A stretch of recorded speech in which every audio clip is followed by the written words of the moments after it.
किया, वो खुदा जो हमें रिज्क देता है, वो खुदा जिसकी मोहब्बत ये कि वो 70 माओं से ज्यादा प्यार करता है, जब वो खुदा हमें अपनी तरफ बुलाता है, जब वो खुदा बंदों को नेकियों की तरफ राग़िब व माइल करता है, नेकियों की दावत देता है, कुरान के जरिए जब वो खुदा ऐलान करता है या अय्युहल इंसानो मा गर्रका बिरब्बिकल करीम, जब वो रब फरमाता है ऐ इंसान कहाँ भाग रहा है, ऐ गाफिल इंसान आजा, अपने रब की तरफ पलट कर आजा, तू आकर देख तो सही तेरा रब कितना करीम है, तेरा रब कितना करम करने वाला है, तेरा रब कितना रहम फरमाने वाला है। तो बंदा उस तरफ आता नहीं, उस तरफ आने को तैयार नहीं। हजरत आदम अलैहिस्सलाम जन्नत के अंदर है, अब जरा तवज्जो से सुने बात को। हजरत आदम अलैहिस्सलाम जन्नत के अंदर है, अल्लाह ने फरमा दिया ये एक दरख्त है, इसके करीब नहीं जाना, ये गंदुम नहीं खाना, बाकी जो चाहो खाओ, जिधर चाहो घूमो, जिधर चाहो फिरो। जन्नत की जिंदगी, अल्लाह अकबर कबीरा। जन्नत तो जन्नत, जन्नत जानते हो किस जगह का नाम है? ताजदार मदीना इमामुल अंबिया सैयदे कौनैन सल्लल्लाहु ताला अलैहि वसल्लम ने फरमाया जन्नत उस जगह का नाम है, उस खूबसूरत जगह का नाम जन्नत है कि जहां पर तमाम आसाइशें, तमाम नेमतें, वो नेमतें जो तसव्वुर से परे हैं, वो जन्नत के अंदर मौजूद हैं। दूध की नहरें बह रही हैं, शहद की नहरें बह रही हैं, मेवाजात हैं, तमाम नेमतें अल्लाह ने जन्नत के अंदर रखी हैं। जन्नत की वुसात क्या है? जन्नत की वुसात समझते हो? फरमाया गया कि एक छड़ी जितनी जगह में रखी जाए ना, जन्नत में जितनी जगह में एक छड़ी रखी जाएगी ना, ये दुनिया जो है ना पूरी उतनी जगह से भी कम है। ये दुनिया सारी उतनी जगह से भी कम है जन्नत के हिसाब से कि जितनी जगह में एक छड़ी रखी जाती है। जन्नत की वुसात ये है, वो जन्नत जिसका अल्लाह ने वादा किया और फरमाया इन्नल्लाह अश्तरा मिनल मुमिनीना अनफुसहुम व अमवालहुम बिअन्ना लहुमुल जन्नह। कुरान कहता है बेशक अल्लाह ने ईमान वालों की जान और उनके माल खरीद लिए हैं। सौदा हो गया, ये जान हमारी नहीं, ये माल हमारा नहीं, अल्लाह ने खरीद लिया। मगर खरीदो फरोख्त का उसूल होता है कि जब खरीदा जाए तो कीमत अदा की जाती है।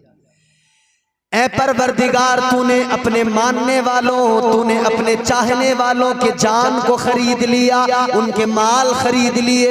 ऐ परवरदिगार, कीमत क्या है हमारी जान की, कीमत क्या है हमारे माल की? ऐ रब्बे लम यज़ल वला यज़ाल, ये जान तूने खरीद ली, ये माल तूने खरीद लिया। अल्लाह का कुरान कहता है बिअन्ना लहुमुल जन्नह, अल्लाह ने यूं ही नहीं खरीद लिया, कीमत बहुत बड़ी अदा की है। अल्लाह ने मोमिनों की जान और उनके माल खरीदे तो अल्लाह ने जन्नत के बदले में खरीदे हैं।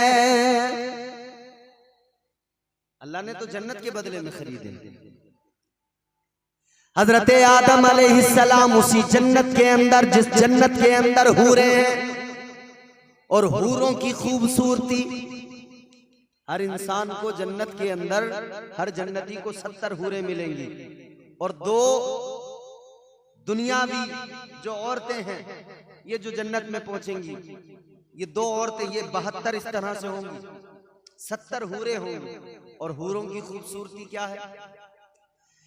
फरमाया गया अगर एक हूर अपनी एक उंगली को यूं बाहर निकाले दुनिया के अंदर, एक उंगली की खूबसूरती, एक उंगली की चमक, एक उंगली की रंगत, अल्लाह अकबर कबीरा। फरमाया गया ये चांद की रोशनी फीकी पड़ जाए, सूरज की रोशनी फीकी पड़ जाए, सितारों की जगमगाहट फीकी पड़ जाए, सारी कायनात की ये रोशनियां, ये रंगीनियां, ये जो रानाइयां खूबसूरती है, ये सारी फीकी पड़ जाए। फरमाया गया अगर दुनिया के अंदर एक हूर की खूबसूरती, और फरमाया गया कि ये जो हूरें हैं ना, अगर बंदा जन्नत में इन्हें देखेगा ना क्योंकि एक बार मरने के बाद दोबारा तो मौत नहीं आने वाली। जो बंदा जन्नत में चला गया वो जन्नत में, जो जहन्नम में वो जहन्नम में, तो दोबारा तो मौत नहीं आएगी। अगर दोबारा मौत आती, मौत तो नहीं आएगी, लेकिन मिसाल देकर समझाया गया अगर मौत आती दोबारा तो जन्नत में जब जन्नती हूरों को देखते ना, उनकी खूबसूरती देखकर एक लम्हे में मर जाते, एक लम्हे में मर जाते। ये खूबसूरती है। ऐ मेरे अजीजों गौर करो, वो जन्नत है, उसी जन्नत के अंदर हजरत आदम अलैहिस्सलाम है। उसी जन्नत में तुम्हारी मेरी माँ, नस्ल इंसानी की माँ हजरत हव्वा मौजूद है। जिंदगी जन्नत में गुजर रही है, जन्नत में घूमते फिरते खाते पीते, अल्लाह अकबर कबीरा। मगर शैतान फिक्र में लग गया, कैसे निकालूं जन्नत से, कैसे बहकाऊं। ये तो जन्नत से निकल गया था, मगर सोचने लगा मैं जन्नत में कैसे जाऊं, मेरी एंट्री कैसे होगी जन्नत में, जन्नत में दाखिला कैसे होगा। इसे तो फेंक दिया गया था, मगर ये कोशिशें करते करते आसमानों पर पहुंचा। अल्लाह अकबर कबीरा। चूंकि पहले से बड़ी इबादतें की थी, इसे इसमें आजम मालूम थे, ये उसी तरह से पढ़ते पढ़ते पहुंच गया। ऐ मेरे अजीजों, आखिरकार ये आसमानों पर पहुंचा। अल्लाह अकबर कबीरा। ये जन्नत के करीब पहुंच गया, मगर जन्नत में कैसे दाखिल हो, जन्नत में कैसे जाए, समझ नहीं आ रहा। अल्लाह अकबर कबीरा। ये जो शैतान है, सुनो, ये शैतान जब तक शैतान नहीं बना था बड़ा खूबसूरत था, बड़ा हसीनो जमील था। जब तक इसके गले में लानत का तौक नहीं पड़ा था, ये बड़ा खूबसूरत था, बड़ा हसीनो जमील था। मगर जब लानत का तौक गले में पड़ गया, जब शैतान बन गया, तो अल्लाह ने इसकी खूबसूरती को छीन लिया, अल्लाह ने चेहरे को मस्ख कर दिया, अब शक्ल अल्लाह ने बिगाड़ दी। अल्लाह अकबर कबीरा। शैतान जन्नत के करीब पहुंचा, सोच रहा है क्या करूं। अब जन्नत के अंदर हजरत आदम है, जन्नत के अंदर हजरत हव्वा है, और जन्नत के अंदर मोर को भी अल्लाह ने रखा, जन्नत के अंदर सांप को भी अल्लाह ने रखा।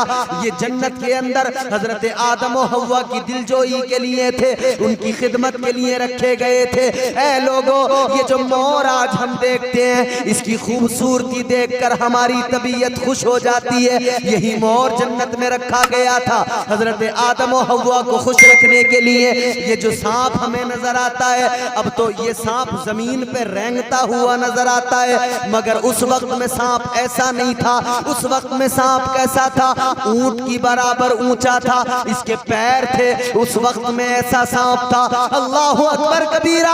आज जो हम मोर देखते हैं, इसके पैर काले हैं, पूरा जिस्म बड़ा हसीन है, पूरा बदन बड़ा खूबसूरत है, मगर पैरों पे देखो तो रौनक नहीं, पैर देखो तो बड़े बदरौनक हैं। ये मोर ऐसा नहीं था, इसके पैर भी बड़े खूबसूरत थे, इसके पैर भी बड़े हसीनो जमील थे। जो आज मिसाल देते हैं लोग कि मोर पैरों को देखकर रोता है, ऐ लोगों बात यही है, पहले इसके पैर बड़े खूबसूरत थे, पैर बड़े हसीनो जमील थे। अल्लाह अकबर कबीरा।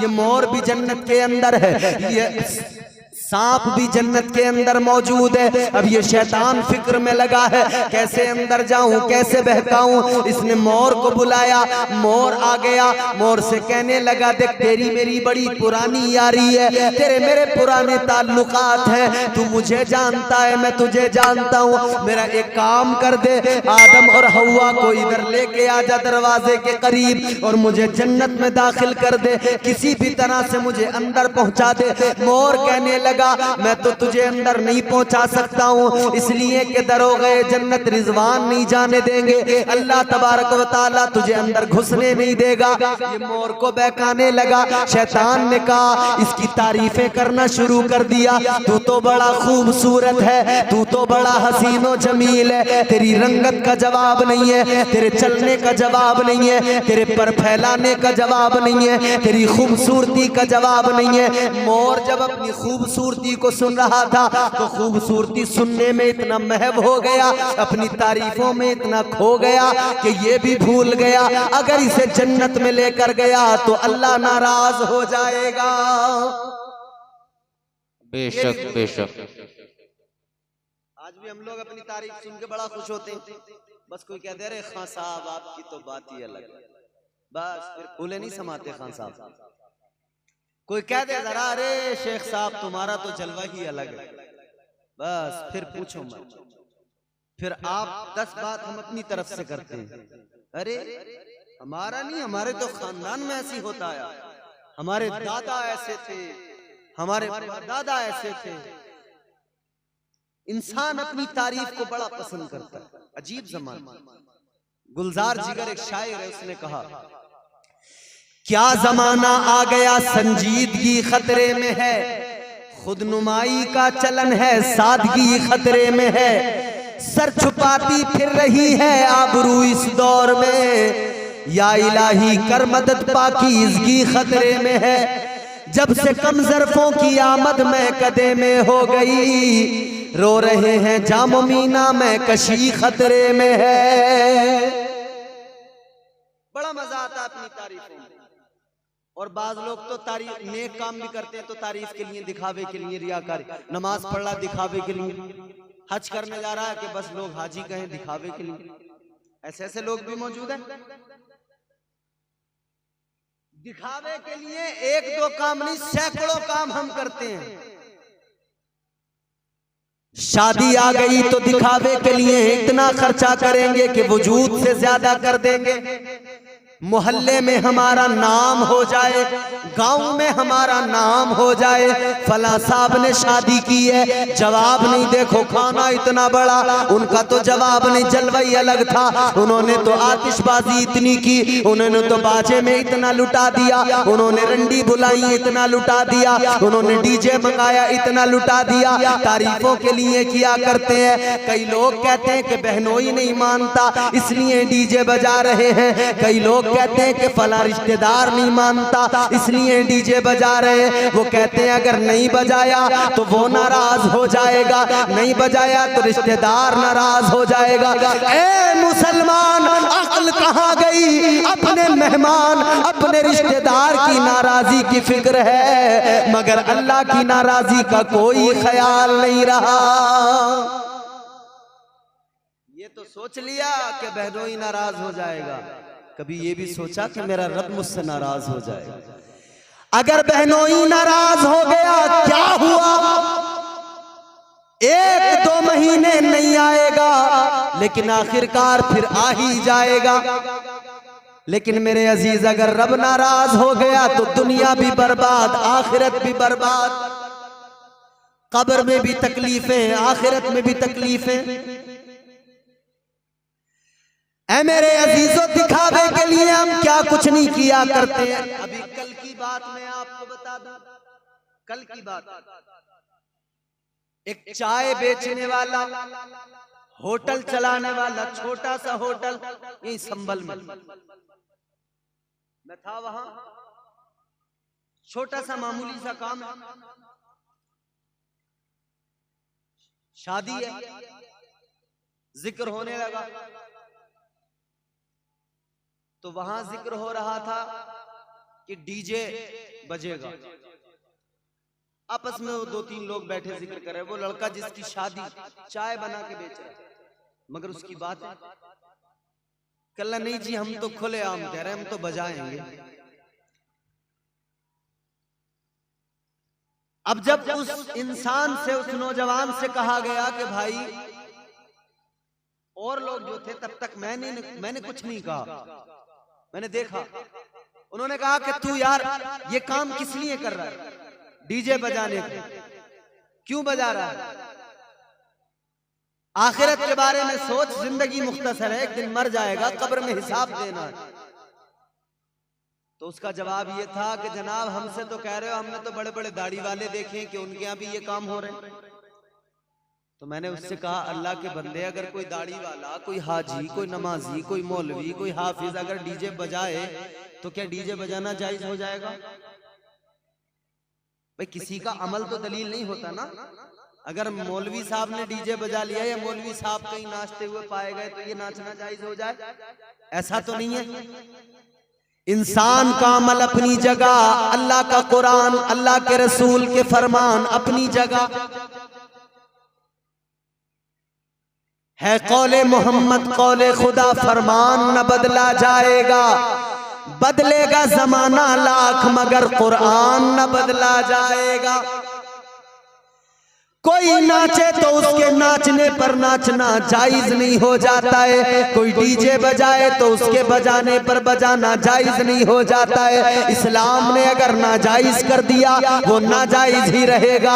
जो भी बजाए गुनाहगार होगा, जो भी बजाए वो सजा का मुस्तहिक है। मेरे अजीजों, मामलात ये है, लोग एक दूसरे को देखा करते हैं, उसने किया है तो हम भी करेंगे। मेरा कहने का मकसद ये है, आज कितने काम है जो हम दिखावे के लिए किया करते हैं, रियाकारी उनके अंदर होती है। आज तो लोग नमाजें भी पढ़ते हैं इसलिए कि लोग हमें नमाजी कहे, हज करने जाते हैं इसलिए कि लोग हमें हाजी